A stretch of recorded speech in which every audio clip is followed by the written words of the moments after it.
कानपुर में एक आर्किटेक्ट उत्कर्ष सिन्हा ने सीसा मऊ थाना अंतर्गत गांधीनगर पी रोड निवासी राकेश कुमार पर गंभीर आरोप लगाए हैं।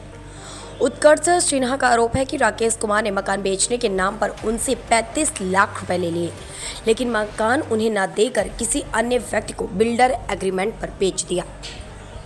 उत्कर्ष सिन्हा ने बताया कि जब उन्होंने मकान की लिखा पढ़ी की तो राकेश कुमार ने टाल मटोल करते हुए मना कर दिया। इसके बाद उत्कर्ष सिन्हा ने न्यायालय की सहायता ली और राकेश कुमार के खिलाफ मुकदमा दर्ज कराया। उत्कर्ष सिन्हा और उनके अधिवक्ता विश्वजीत ने अपने प्रतिष्ठान पर एक प्रेस वार्ता का आयोजन किया, जिसमें उन्होंने कानपुर विकास प्राधिकरण के जिम्मेदार अधिकारियों पर भी गंभीर आरोप लगाए हैं। उत्कर्ष का कहना है कि वह कल्याणपुर गुबा गार्डन सिद्धार्थ नगर IIT के निवासी हैं और पेशे से एक आर्किटेक्ट हैं। उनकी मुलाकात राकेश कुमार से हुई, जिनसे गांधीनगर पी रोड स्थित 108/17 के मकान को खाली कराने के लिए उनसे 35 लाख रुपए लिए और खाली होने के बाद मकान उत्कर्ष सिन्हा को बेचने का वादा किया, लेकिन बाद में मकान किसी और व्यक्ति को बेच दिया गया। उत्कर्ष सिन्हा का कहना है कि जब उन्होंने इस मामले की शिकायत पुलिस से की तो पुलिस ने आरोपी से मिलीभगत कर मामला दर्ज नहीं किया। मजबूर होकर उन्होंने अपने अधिवक्ता के माध्यम से धारा 156(3) के तहत न्यायालय में मामला दर्ज कराया। उत्कर्ष सिन्हा और उनके अधिवक्ता ने यह भी बताया कि विवादित मकान पर कानपुर विकास प्राधिकरण के मानचित्र को दरकिनार कर निर्माण कार्य जारी है। गांधीनगर पी रोड के मुख्य बाजार में स्थित इस भवन की निर्माण सामग्री बेतरतीब फैलाई जा रही है, जिससे सड़क पर अव्यवस्था फैल रही है। इस मामले में कई बार लिखी शिकायतें कानपुर विकास प्राधिकरण के अधिकारियों और सीसा मऊ थाने के पुलिस कर्मियों से की गई, लेकिन किसी भी जिम्मेदार अधिकारी ने इस पर ध्यान नहीं दिया। उत्कर्ष सिन्हा और उनके अधिवक्ता विश्वजीत का आरोप है कि अधिकारियों की मिलीभगत से यह अवैध निर्माण कार्य चल रहा है। जी, मैं उत्कर्ष सिन्हा बोल रहा हूँ। बोलिए, आपके साथ क्या बताना चाहेंगे, किस तरह का फ्रॉड हुआ है और कितने का हुआ है? देखिए, ये अगर इसको संक्षेप में बताएं तो एक मेरे यहाँ प्रॉपर्टी डीलर थे राहुल शर्मा जी। उन्होंने एक प्रॉपर्टी के संदर्भ में मुझसे बात की और कहा कि इसमें कुछ किराएदार हैं और जो मालिक हैं वो आपसे मिलना चाहते हैं। तो जो मालिक हैं श्री राकेश जी, वो मेरे से मिले। उन्होंने कहा कि इन किराएदारों को यहाँ से हटाना है और फिर यहाँ पे निर्माण कराना है। चूँकि आप इस काम को करते हैं, आप आर्किटेक्ट हैं, बिल्डर हैं, आप ये काम करें।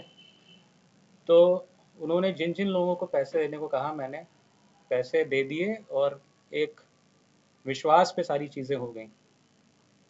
लगभग 35 लाख रुपए मैंने 2 किराएदारों को और उनके कुछ रिश्तेदार थे, उन सबको दिए गए, जिसकी सारी प्रमाण मेरे पास हैं।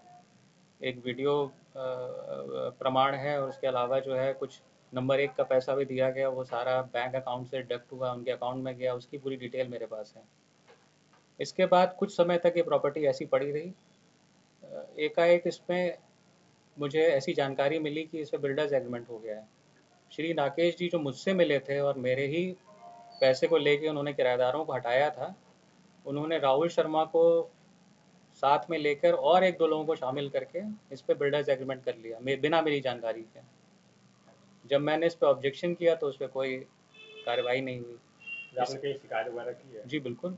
कहाँ की? इसके लिए मैंने फिर सिविल एक सूट दाखिल किया, उसमें भी कार्रवाई चल रही है। उसके आगे फिर मैंने एक FIR भी करवाई है इसके संबंधित। लेकिन अजीब तो ये हुआ कि ये विवादित होने के बावजूद इसमें निर्माण चालू हो गया और करीब 1.5 से 2 महीने से इसमें निर्माण चल रहा है। मैंने सोचा कि भाई FIR या उसका कुछ असर पड़ेगा, मैं इसमें कुछ ना बोला। लेकिन जब चीज़ें बढ़ती चली गई तो फिर पिछले हफ्ते, मतलब 7 से 8 दिन पहले, मैंने KDA में भी इसकी शिकायत की, लेकिन उस पर कोई कार्रवाई नहीं हुई। 7 दिन बीत चुके हैं, ना KDA वाला कोई आया है, ना कोई नोटिस पहुंची है, ना कोई एक्शन इस पर लिया जा रहा है। तो मेरा अनुरोध है कि इस पर KDA और जो भी इससे संबंधित लोग हैं इस पर थोड़ा ध्यान दें। और जिस तरह से मेरे साथ एक स्पष्ट रूप से एक जो धोखाधड़ी हुई है, पैसे मेरे से लेके काम दूसरे से कराना, तो इस पर कुछ एक्शन लिया जाए। निर्माण भी अवैध है, चूँकि मैं खुद आर्किटेक्ट हूँ, मैं जानता हूँ। नक्शा कुछ और पास हुआ है, निर्माण कुछ और हो रहा है। निर्माण में जी निर्माण कार्य चल रहा है? बिल्कुल चल रहा है। दूसरी छत पड़ चुकी है, 2 छतें पड़ चुकी हैं, 100% ग्राउंड कवरेज है। सड़क 100 नहीं 110% है, सड़क पे निकला हुआ है छज्जा, मटेरियल सड़क पे पड़ा है। उसकी वजह से और समस्याएं पैदा हो रही हैं। अभी बारिश में मैंने देखा वहाँ पानी पूरा भरा हुआ है। तो हर प्रकार से ये लोग उल्लंघन कर रहे हैं नियमों का। इसमें जो बिल्डिंग बनती है उसमें 60% कवरेज हो रही होता है, 40% ओपन हो रही होती है, जी उसके बारे में क्या बिल्कुल कहना है? बिल्कुल। भाई मैं चूंकि खुद इस काम को कराता हूँ तो इसमें 50-60% 70% इतना ही ग्राउंड कवरेज होता है। तो आगे कुछ ना कुछ सेटबैक छोड़ना पड़ता है जो कि वहाँ नहीं छोड़ा गया है। इनफैक्ट वहाँ पे सड़क के ऊपर छज्जा निकाला गया है जो एकदम सरासर गलत है। लास्ट में क्वेश्चन है कि केडीए के जिम्मेदार अधिकारियों से क्या करना चाहते हैं, क्या विरोध करना चाहते हैं? केडीए के जिम्मेदार अधिकारियों से कहना चाहता हूँ कि इस तरह के अवैध निर्माण जिसके लिए आप लोग हर जगह तैयार रहते हैं सील करने के लिए या कुछ एक्शन लेने के लिए या नोटिस देने के लिए, यहाँ कौन सी ऐसी बात है कि 1 हफ्ता बीत चुका है और कोई भी अधिकारी यहाँ पे पहुँच नहीं पा रहा है या उसको जानकारी नहीं मिल पा रही है। जबकि लिखित में मुख्यमंत्री जी के पोर्टल पे हम लोगों ने शिकायत की है केडीए को बताते हुए, और केडीए में स्वयं एप्लीकेशंस नहीं है, उसके बावजूद कोई एक्शन नहीं है। 7 दिन हो चुके हैं। इसी वजह से मुझे आप लोगों को यहाँ पे बुलाना पड़ा। मुख्यमंत्री से क्या अपील करना चाहते हैं?